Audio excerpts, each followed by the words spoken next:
அகாடமியை வந்து என்ன வந்த உடனே விமான நிலையத்திலே வரவேற்கும் போது இது ஒரு நிகழ்ச்சியாகவே நடத்த வேண்டும் என்று ஆர்கெஸ்ட்ராவெல்லாம் வரவழைத்து நடத்திய பாராட்டுவது நடந்தது. அது 2வது முறையாக அது நடந்தது.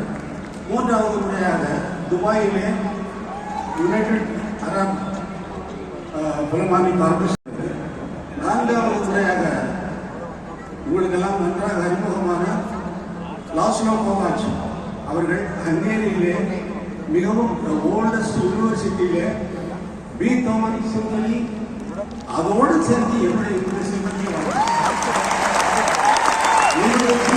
முதலில் பீத்தோவன் 5th சிம்பனி இன்டர்வலுக்கு அப்புறமாக வாசித்தாங்க. அந்த ஒரு அந்தஸ்தை கொடுத்தாங்க. அந்த அகாடமி வந்து பீத்தோவன் பிறக்கிறதுக்கு முன்னாடியே வந்த உருவான அகாடமி.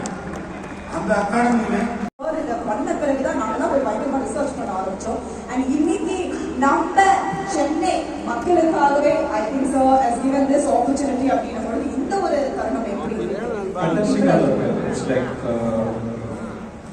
அப்பாவுக்கு பிடிச்ச ஒரு விஷயத்தை வந்து தமிழ் மக்களுக்கு காமிக்க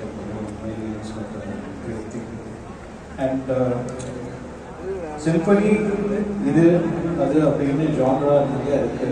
என்னை பொறுத்த வரைக்கும் மியூசிக் அவ்வளோதான், அதை என்ஜாய் பண்ணலாம். Okay, thank you so much. One more time. Thank you so much. Favorites. Thank you so much. Usually எங்களோட ஃபார்ம் அப்படியா, பட் ரொம்ப சந்தோஷமா இருக்கு. எப்படி இருக்கு? வந்து சமாச்சாரங்கள் எனக்கு எவ்வளவு பெரிய பெருமையா இருக்குன்னு சொல்ல அவர் சின்ன வயசுல இருந்து என்னுடைய சின்ன வயசுல இருந்து என் கனவும் நினைவும் இசையே அவர் எப்படி பண்ணாரோ அதே கனவுல அதை பார்த்துருக்காரு. நல்லா யோசிச்சு பார்த்தோம் சொன்னா அவருக்கு பிடிச்சது நமக்கு பிடிக்குது.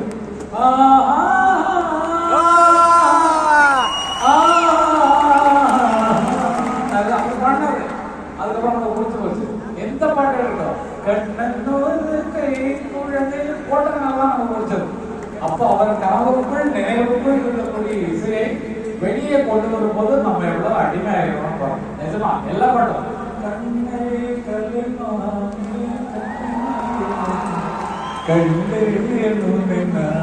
புரியுதோம். அது மாதிரி எல்லா வித பாவங்களையும் தரக்கூடிய அவர் மனசுல வந்ததுதான் நமக்கு தூக்கம் வருது. அவர் சந்தோஷமா இருந்தாங்க வாட்டி ஏன் கப்பம் கேளுங்கன்னு ஆடணும். ஏ ஆத்தா ஆத்தா ஒரு மாதிரியான அப்படி ஆடணும். அவர் சந்தோஷப்பட்டாலும் நம்ம சந்தோஷப்படுறோம். அவரு அந்த சீன்ல இறங்கி நம்ம பண்ணும்போது நம்ம மனசை உருக்குது. ஒரு சாதாரண ஒரு படம் எடுத்தோம்னா இல்ல ரீது காட்டிகளை தூக்கி கண்ணீர் வர வைக்கிற அளவுக்கு அவரோட பேரில் தான் நம்ம படங்கள்லாம் ஓடிடுது. அப்படிப்பட்ட அண்ணனுக்கு ஒரு தம்பியாக பிறந்தது மட்டுமே எனக்கு பெரிய புரியும். இதை பற்றி தான் ரொம்ப அழகா சொல்லிட்டீங்க. நீங்க வந்து சொன்ன மாதிரி தான் இருக்கிற ஒரு விஷயத்த வந்து சார் வெளியே கொடுத்துருக்காரு. ஆனா ஒரு சிம்பிள் அதுதான் அந்த வகையில நீங்களும் எனக்கு கண்டிருக்கீங்க. இவ்வளோ நாள் அந்த நிகழ்ச்சியாக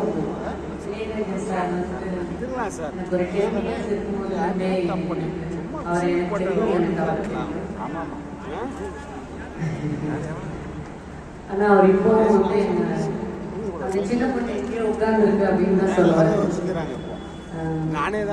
என்ன பேசுறதுன்னே தெரியல. ஆனா அவர் வந்து எல்லாரும் வந்து ரசிகர்களா வந்துட்டீங்க. எனக்கு வந்து ஒரு குரு. அவரோட மியூசிக்ல நான் நிறைய பாடிருக்கேன். எங்க டிராமா அவங்க வாசிக்கும் போது நிறைய எங்க அம்மாவோட சேர்ந்து நாங்களும் நிறைய பாட்டு பாடியிருக்கோம். எனக்கு அந்த ஓல்டு மெமரிஸ் எல்லாம் ஞாபகம் வருது. நான் ரொம்ப விரும்பி இந்த ஃபங்க்ஷனுக்கு வந்தேன். அவரோட ஒரு வாழற காலத்துல எனக்கு சந்தர்ப்பம் கொடுத்து நானும் இந்த ஃபங்க்ஷனுக்கு வந்ததுக்கு கடவுள் உதவியதுக்கு நன்றி. வணக்கம்.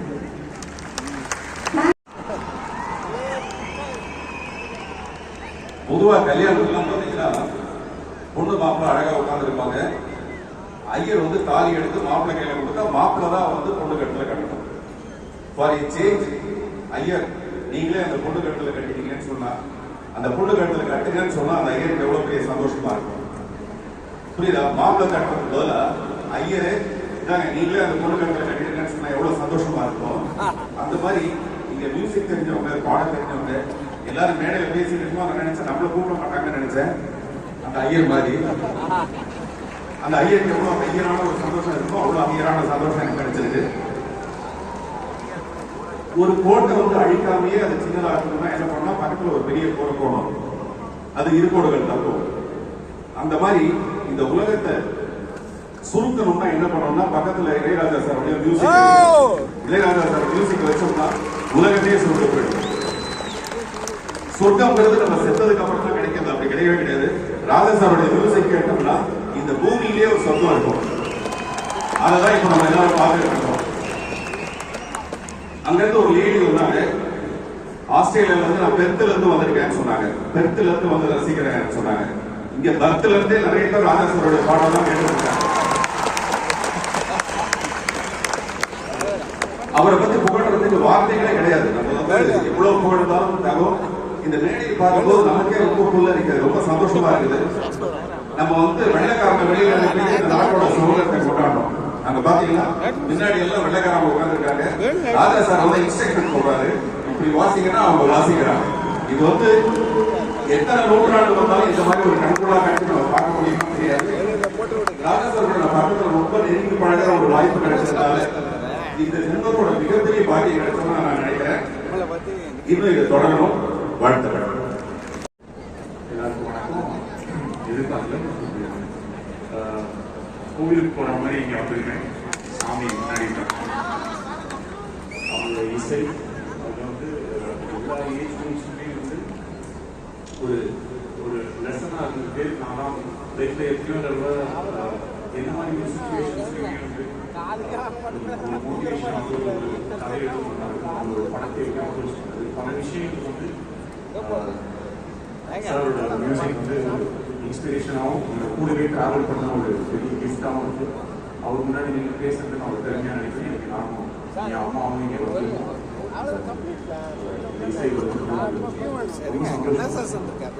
எல்லாருமே என்ஜாய் பண்ணி இன்னும் என்ஜாய் பண்ணுறேன். Thank you so much.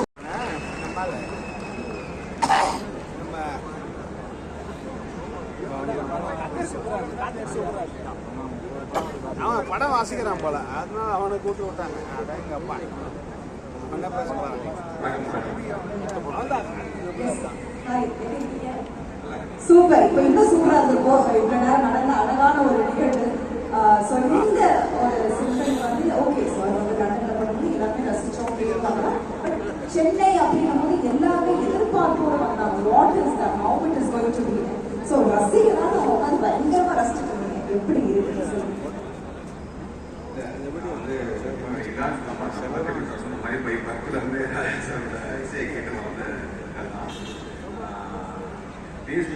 நானும் அந்த வியமாக்கு போயிருந்தேன். போயிட்டு போகிறது மாதிரி பண்ணி எல்லாம் வந்து அது பெரிய ஷோஸ் மாதிரி அது வந்து அந்த அந்த ஊரோட ஒரு அட்ராக்ஷனே அந்த சிம்பனி ஆர்கெஸ்ட்ராவோட மியூசிக் மாட்டான். எனக்கு அப்போ ஒன்று தோணுச்சு, அந்த வியன்னால எனக்கு தெரிஞ்சு கூடிய சீக்கிரம் ராஜா சாரோட ட்ராக்ஸ் எல்லாமே ஷோஸாக வச்சு அந்த ஒரு விஷயத்தை எல்லாருமே வந்து இந்த மாதிரி ஒரு பெரிய ஒப்பரா ஹவுசஸ் வந்து ப்ளே பண்ணுவாங்க அப்படின்றது இருந்துச்சு. அதே மாதிரி அவர் என்ன யோசிச்சிருக்காருன்னா, அந்த மாதிரி சிம்பனி வந்து இனிமேல் நம்ம ஊரில் கொண்டு வந்து நம்மளோட ஆடியன்ஸுக்கு அதை கேட்க உட்காந்து கேட்க வைக்கிறதுக்கான விஷயம். ஸோ ராஜா சார் ஆட்டோகிராஃப் பாடம் வந்து இசை அருள் தெய்வம் ராஜா சார். அதாவது அந்த கொலாபரேஷன் அதை பத்தி நிறைய ஆல்ரெடி நீங்க போட்டிங்க தான். பட் எல்லாமே வந்து பயங்கர ஒரு மெம்பர்கள் இருக்காங்க. நீங்களா பேசி பார்க்கணும் அப்படிதான் வரும்போது அப்கோர்ஸ் எப்படி இருக்கு இந்த ஒரு கொலாப்? அது எனக்கு இன்னுமே ஒரு கனவு தான் இருக்கு. ஏன்னா வந்து இந்த இட்டாலியன் சிம்பனி மே 30 அப்படின்னு சொல்லிட்டு நான் ரொம்ப மாசத்துக்கு முன்னாடியே பார்த்தேன். நான் இது வரைக்கும் கான்சர்ட்காக பெருசாக போனதே கிடையாது. ராஜா சார் கான்சர்ட் வந்து போகும்போது இது கண்டிப்பாக பார்த்துக்கணும்னு நினைச்சேன். எப்படியாவது டிக்கெட் பார்க்கணும் அப்படின்ற மாதிரி எனக்கு ஒரு பேரை வந்து ஸ்ரீராம் சார் தெரியும். அவர்லாம் டிக்கெட் வாங்கி வச்சிடணும்னு நினைச்சேன். பட் ஆனால் இந்த சிம்பனி ஆர்கெஸ்ட்ரா வரும்போது நான் அவர் கூட ஒரு படம் ஒர்க் பண்ணியிருக்கேன். சத்தியமாக நினைச்சே பார்க்கல. இன்னுமே அது வந்து ஒரு கனவாக இருக்கு. ஒரு பயங்கர சரியல் ஸ்பிரிச்சுவல் அது வார்த்தை. Thank you so much.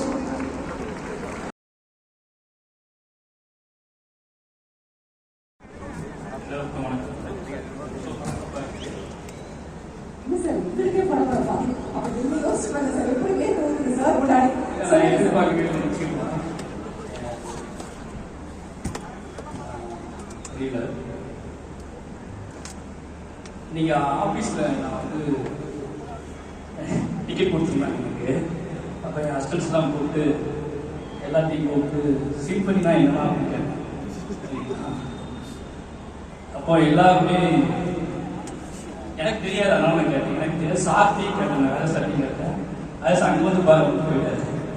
அதனால் நான் வந்து சிம்பனினா என்னென்ன ஹஸ்டல்ஸ்ட்டை ஊற்றி கேட்டேன். எல்லாம் ஃபோன் எடுத்து நோட்ட ஆரம்பிச்சாங்க. இப்போ யாராவது ஒருத்தர் சொல்லுவாங்க, ஏதாவது நமக்கு தெரியாது, ஏன்னா இப்போ எல்லாமே தெரிசியா இருக்கணும்ல, ஏதாவது சொல்லுவாங்க நிற்கிட்டே இருந்தேன்.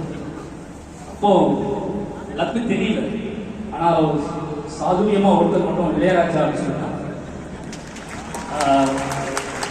அதுக்கப்புறம் அந்த கேள்வி நான் கேட்கல. ஏன்னா நான் நாளைக்கு ப்ரிப்பேர் ஆயிருந்தேன். அதான் இந்த ராஜா சார் எப்போ நமக்கு என்ன நிகழ்த்துறாரு நமக்கு தெரியாது. நமக்காக அவர் நிகழ்த்தக்கூடிய எல்லாத்துலையும் நம்ம கேட்டும் கேட்காம நம்ம பங்கெடுத்துக்கிட்டே இருப்போம். அவர் அத்தனையுமே நமக்காக நிகழ்த்துறாரு அப்படிங்கிற உரிமை வாழ்க்கையும் நமக்கு இருக்கு. அதனால இன்னைக்கு அவர் நிகழ்த்துற இந்த நிகழ்வுல, இந்த வாழ்வின் உச்சமான ஒரு நிகழ்வுல நான் பங்கெடுத்துருக்கேன். வாய்ப்பு கொடுத்துருக்காரு அப்படிங்கிற ஒரு பெரிய சந்தோஷம். நிச்சயமா என் வாழ்க்கையோட முக்கியமான நாட்கள் இன்னையிலிருந்து இந்த மேடையிலிருந்தே தொடங்குது அப்படின்னு நான் அறிவிச்சுக்கிறேன். அத்தனைக்கும் நன்றி. எனக்கு அவ்வளோ நன்றி சார். அவ்வளோதான். தேங்க்யூ. Thank you so much.